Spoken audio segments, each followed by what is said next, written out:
Let's start with a bitter truth. Kindness without an edge turns you into prey in a world designed for predators. You were raised to be gentle, humble, and good-hearted, believing that goodness would somehow be rewarded. You were told that if you stayed pure, life itself would return the favor. But life is no fairy tale, and deep down you know it, even if you've never dared to say it aloud. How many times have you chosen to be the good one, only to be ignored? How many times have you kept quiet to preserve peace, only to be disrespected? How many times have you clung to principles while the cunning outmaneuvered you with a smile? The world does not honor goodness, it honors awareness, and Machiavelli was among the rare few willing to speak that truth without disguise. He did not write The Prince as a lesson in morality. He wrote it as a survival guide for souls walking among wolves, trying to hold on to their humanity without losing their lives. Machiavelli made it clear, morality without strategy is nothing but foolishness dressed as sainthood. Unshielded kindness becomes a leash, a collar. Others can tug to lead you wherever they please. You are not wrong for being kind. You are wrong for thinking kindness alone earns respect, because to the world, goodness without boundaries is nothing more than an open invitation to be exploited. Ask yourself this: the powerful people you admire, did they rise through innocence alone? Or did they rise because they understood human nature, because they knew when to be gentle, and when to be ruthless, when to extend a hand, and when to keep a blade hidden? Machiavelli never asked you to be cruel. He asked you to stop being naive. He warned you not to enter a game where you don't even know the rules. Because if you don't know how the game is played, you'll end up as a pawn in someone else's design. Each time you stay silent to keep peace, each time you give without ever asking, each time you endure what should not be endured, you are silently declaring, I am weak, use me, but you can choose differently. You can stop allowing the world to shape you and start shaping it with intelligence. That is the reason you are here. Not to abandon kindness, but to fortify it, to make it unbreakable, untouchable. The issue has never been your goodness. The issue is your failure to guard it. You move through life imagining everyone lives by the same code, that decency spreads like fire, that people will treat you as you treat them. But the world is not filled with equals. It is filled with opportunists, predators in polished shoes, manipulators with warm smiles, people who know exactly how to handle someone like you, someone generous, trusting, unable to imagine betrayal, and therefore blind to it when it arrives. You have become the ideal target, not because you lack strength, but because you are transparent, predictable, safe. Machiavelli saw this centuries ago. He knew what most refuse to admit, that when humans are cornered, they do not choose nobility, they choose advantage. And unless you understand this, you will remain a casualty of your own ideals. This is not a call to bitterness, but to intelligence, to sharpen your kindness until it becomes strategic. You don't need to betray your values, but you must stop serving them on a platter for others to devour. You must learn to read people, to sense motives before they are spoken, to spot the smile that hides a knife, to recognize that being loved is not the same as being respected. Machiavelli once said it is better to be feared than loved, if you cannot be both. And you likely chose love, acceptance, harmlessness. But what has it brought you? Did it earn you admiration? Did it give you influence? Did it make others hesitate before crossing you? Or has it only taught you time after time that people will take freely from you and vanish when you ask for anything in return? Kindness without strength and boundaries does not inspire loyalty, it breeds entitlement. People do not value what is endlessly available, what always says yes, what never withdraws. And when they do not value you, they do not hear you, they do not consider you, they do not defend you, they simply use you, not because they are monsters, but because you never trained them otherwise. So if you wonder why your good heart keeps breaking, why your silence earns contempt, Why your giving never circles back? It is because you mistook kindness for a strategy. But kindness is no strategy, not until it grows a spine, not until it is fused with awareness, discernment, and power. Machiavelli never told you to stop being good. He told you to stop being blind.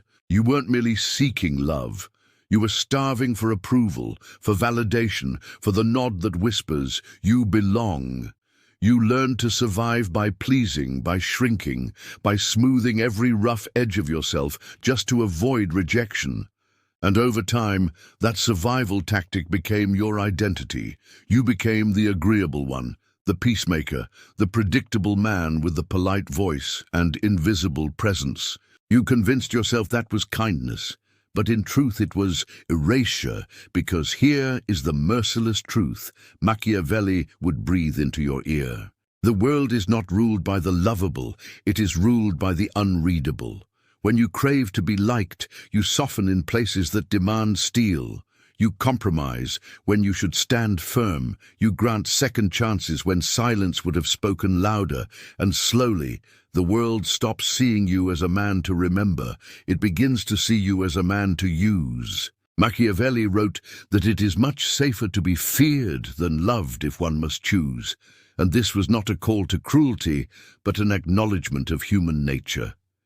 People follow those they cannot fully predict, not those who hand away their essence for free. When you lead with your need to be liked, you signal weakness. You show others exactly what buttons to press, exactly how far they can push you. And worst of all, you teach them that your kindness is endless, that they can disrespect you without consequence, because your approval-seeking heart will always crawl back for more. But approval is a prison, built with compliments and locked with self-doubt. And the more you chase it, the further you drift from the man you were meant to become, because here is the truth. No one tells you. Being liked is cheap, it costs nothing, but being respected is earned. It requires boundaries, it requires a spine, it requires the will to walk away from any place that demands your silence as the price for love. So look at your life.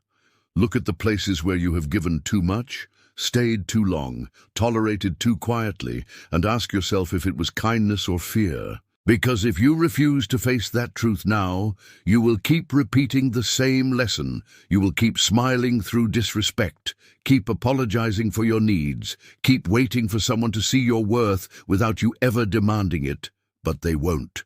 Not until you become the kind of man who doesn't need to be liked. Not until you become the kind of man who can be kind and still be feared. From the beginning you were fed the same lie, that goodness would one day be recognized, that loyalty, patience, and honesty would crown you in the end. But what you were never told is that the world is not watching, and if it is not applauding your purity, it is measuring your usefulness, because the world, as Machiavelli saw it, does not move by virtue but by leverage. Power is not about intention. It is about control. So ask yourself, where has your decency taken you? How many times have you done the right thing only to watch someone more cunning, more ruthless, more aware of the game rise above you? It stings because part of you still clings to the myth that good men finish first, that truth always wins. But if you have lived long enough, you know that is not how the world works. The world does not reward men who are morally good. It rewards men who are strategically good. Men who can weaponize their presence, who know when to speak and when to disappear, who understand that appearances can outweigh authenticity. Machiavelli warned that it is not necessary to possess all the virtues, but it is necessary to appear to have them, because appearance shapes perception, and perception shapes power. You may be the wisest man in the room, but if you cannot control how others perceive you, if you look soft when you should look unshakable, if you appear desperate when you should be detached, you forfeit your influence. The manipulator thrives because he looks confident. The fool advances because he sounds certain. And the virtuous man waits in silence, hoping his worth will be noticed, but the world rarely notices what does not demand attention. That is why Machiavelli did not only teach survival, he taught performance, the art of building an image that commands respect before a word is spoken, the discipline to act with intention rather than impulse, and above all, the courage to abandon the fantasy that people are fair. They are not. They are emotional, reactive, drawn to mystery, dominance, and charisma, not to purity. So if you want to stop being overlooked, you must stop expecting your goodness to be enough. You must become the kind of man whose silence carries weight, whose words cut sharply, whose presence makes others sit straighter, because in the end, it is not morality that rules the world. It is mastery. Let me ask you this. Have you ever watched someone far less capable rise ahead of you simply because they looked the part? Not because they were smarter or worked harder, but because they mastered presence. This is where most men lose before the game even begins. They believe truth is enough, that skill alone will one day be recognized. But Machiavelli knew better. He said it is not necessary to have all the virtues, but to appear to have them. That is not deception, it is strategy.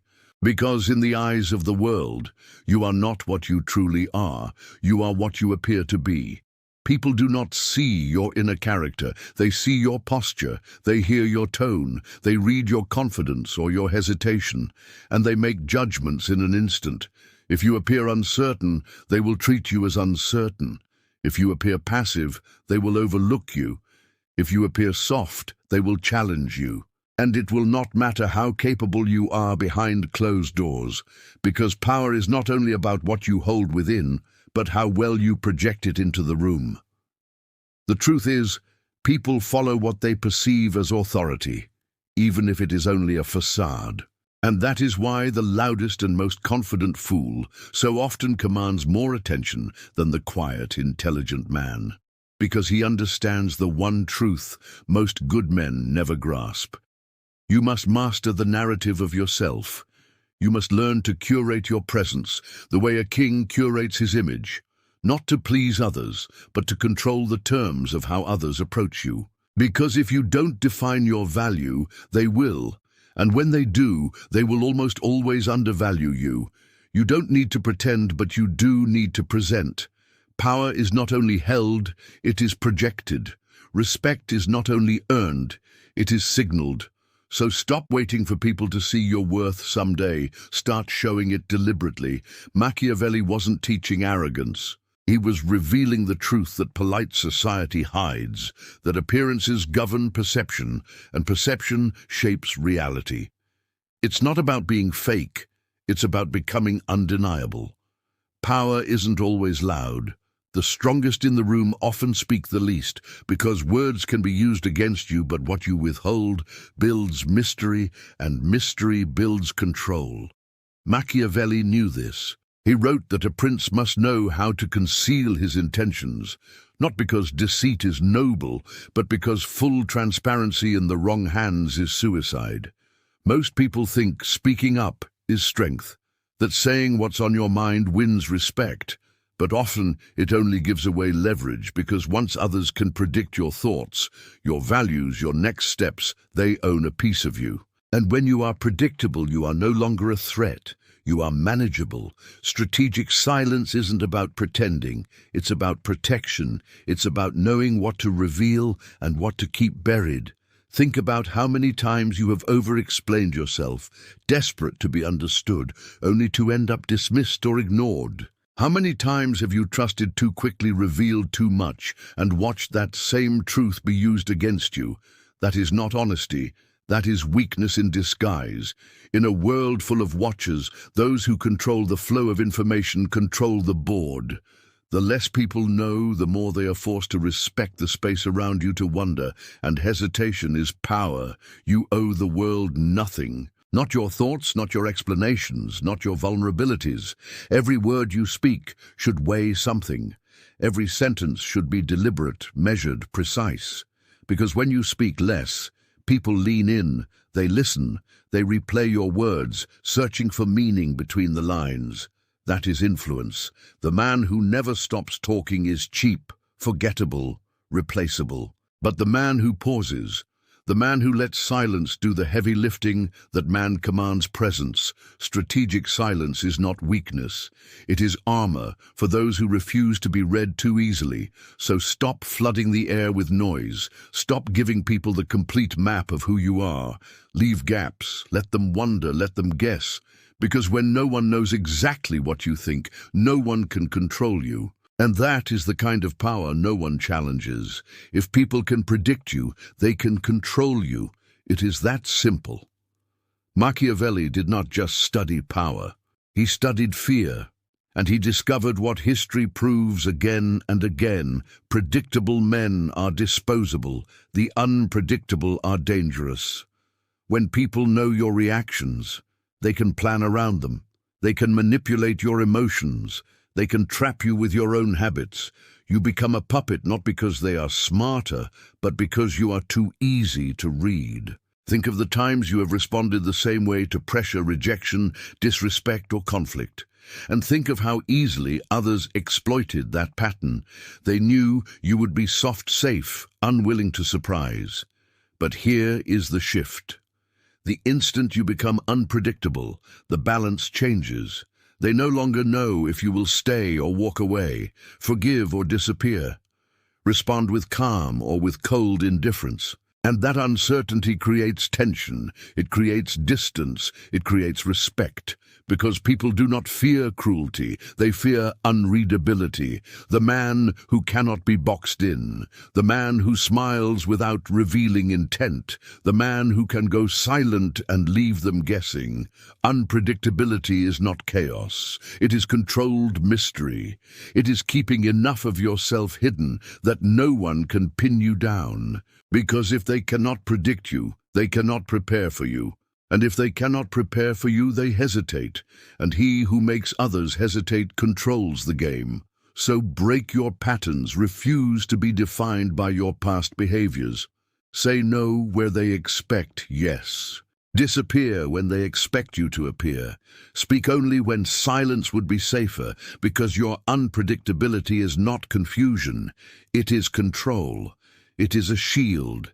And sometimes it's the only thing standing between you and being devoured. Machiavelli never told you to be chaotic. He told you to be untouchable, and untouchable begins the moment you stop being predictable. Let me give you one of the most misunderstood truths about power. Respect is not built by always showing up. Respect is built when your absence creates impact. We've been trained to believe that being available, responsive, and ever-present proves our value. But Machiavelli warned the opposite. He knew too much familiarity breeds contempt, and scarcity multiplies worth. If you're always around, always answering, always giving, always accessible, your presence becomes ordinary, expected, and taken for granted. And what's expected is never appreciated. You see it in relationships, you see it in workplaces, you see it in every human interaction. The one who chases, the one who over-delivers, the one who never steps back is the one most often forgotten. Not because they lacked value, but because they never made that value felt through distance. Machiavelli taught that a leader must never become too familiar, not to appear superior, but because the more people see you, the more they think they've figured you out. And once they believe that, they stop respecting your boundaries. But when you pull back, when you disappear on purpose, when you're not the first to respond, not the one always reaching out, not the one always ready to give, something shifts. They begin to notice the silence. They feel the absence. They question what changed, and in that questioning your value rises. Your time becomes a privilege. Your words become rare. Your attention becomes heavy. Because now your presence isn't casual, it's intentional. Look at history. The most powerful figures were never the ones who showed up to every argument, every gathering, every battle. They chose their moments. And by doing so, they made the world wait for their voice. And when they finally spoke, the world listened. That is strategic distance. It's not isolation, it's elevation. Because when you're always visible, you're always vulnerable. But when you control your exposure, when you decide when and how people experience you, you no longer beg for respect. You command it. So stop fearing absence. Stop worrying that you'll be forgotten if you pull back. Because if the only reason you're remembered is because you're always available, then you were never respected in the first place. Those who leave true impact aren't the ones who shout endlessly. They are the ones who arrive like thunder, rare, deliberate, unforgettable. Now let's talk about the most underestimated form of power, emotional control. You've been taught to express yourself, to speak your truth, to let it out. But the harsh truth is every reaction you show is a doorway into your weaknesses, and those seeking power are watching, listening, taking notes. Because the moment you lose your temper, you've already lost the upper hand. Machiavelli understood this. He didn't just preach strategy, he preached restraint. He believed a ruler must act with calculation, not passion, not impulse, because the man who cannot master his emotions can never master outcomes. Think about the last time you snapped, the last time someone provoked you and you answered with anger, fear, or desperation. Who had the power in that moment? Not you. It was the one who made you react. The one who pulled your strings without even raising their voice. That is what emotional control shields you from. It protects your image, your influence, your position, because the one who stays centered when everyone else loses their balance becomes the one everyone pays attention to. Why? Because calm in chaos looks like leadership, and leadership earns respect in every negotiation, in every conflict. The one who can stay silent when insulted, composed when provoked, unshaken when tested, is the one who cannot be manipulated. Machiavelli wasn't telling you not to feel. He was telling you not to bleed in front of those who would use it against you. Your emotions are sacred, but your reactions expose where you are still weak. So start noticing the rise in your chest, the heat in your face, the tightening in your voice when your pride is struck. Because if they can reach those nerves, they can control your next move. But if they can't, they lose all leverage. Mastering your emotions doesn't make you cold. It makes you dangerous. It means you see clearly when others are blinded by rage. It means you make choices from strength, not from ego, not from fear. It means your presence carries weight, not noise. So next time someone tries to provoke you, pause, breathe, even smile if you must. But never give them the satisfaction of dragging you out of your center. Because, in the end, it is never the loudest voice that wins. It's the calmest mind, the one that doesn't flinch, the one that doesn't react, the one that quietly owns the storm while everyone else drowns in it. Power doesn't always belong to the one who moves first. It belongs to the one who moves best. In a world addicted to speed, everyone wants results instantly. They rush, they react, they move out of fear that waiting means losing. But Machiavelli understood a deeper truth. The true strategist doesn't chase. He waits, he studies, he observes, he lets others reveal themselves because he knows the first strike isn't the most important. The precise strike is think of a hunter. He doesn't fire at the first sound in the woods. He waits until the prey is perfectly in range. One shot, one decision, one move that changes everything. That is what strategic patience gives you. It gives you leverage, it gives you clarity, it gives you the ability to see the entire board before you make your move. The average person reacts out of urgency, but the one who can sit in tension, who can hold his fire, who can let the moment build, is the one others fear most, because his silence is not weakness, it is calculation. His stillness is not hesitation. It is preparation, Machiavelli said. Fortune favors those who adapt, and adaptation depends on one skill above all, timing. You don't need to speak first. You don't need to defend yourself instantly. You don't need to act just to prove you're doing something. You need to wait until the chaos settles, until the noise clears, until the opportunity becomes undeniable. And when that moment arrives, you don't hesitate. You move with precision, with purpose, with presence. That is how you break through. That is how you win without shouting. That is how you dominate without rushing, because true influence is not about constant motion, it is about decisive impact. So I ask you, will you keep acting on impulse like the rest? Or will you train yourself to wait, to see, to know when your moment has come and strike in a way no one saw coming? Because power does not belong to the loud. It belongs to the disciplined, the intentional, the one who knows timing is everything. Now you understand why kindness alone was never enough, why being liked never earned you power, why being available, predictable, emotional only made you easier to use. You were never weak. You were simply unarmed.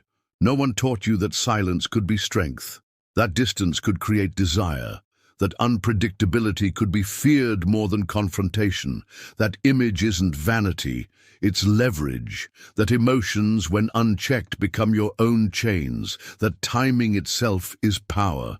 But now you see the entire map, and the question isn't whether you understand it.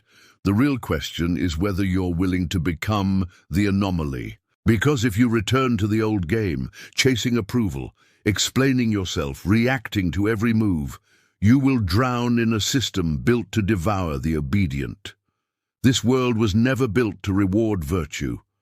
It rewards those who know how to move unseen, how to carry stillness like a weapon, how to make their presence rare, their thoughts unreadable, their actions calculated. Stop being easy to read. Stop being easy to reach. Stop being easy to control. You are no longer here to prove that you're a good person. You are here to live with intelligence, with clarity, with power. Let others chase noise. Let others drown in approval. You move differently now, because from this moment forward, you are not just in the game. You understand the game. And more than that, you know how to bend it to your favor. So tell me, which principle will you apply first? Which behavior ends today? Which part of you will never again be used by others? Comment below. I am reading every word. Because this is not just a monologue, it is a movement. And if this message cut deep, don't forget to like the video and subscribe, not because I asked, but because now you see the world differently. And that vision deserves to grow stronger.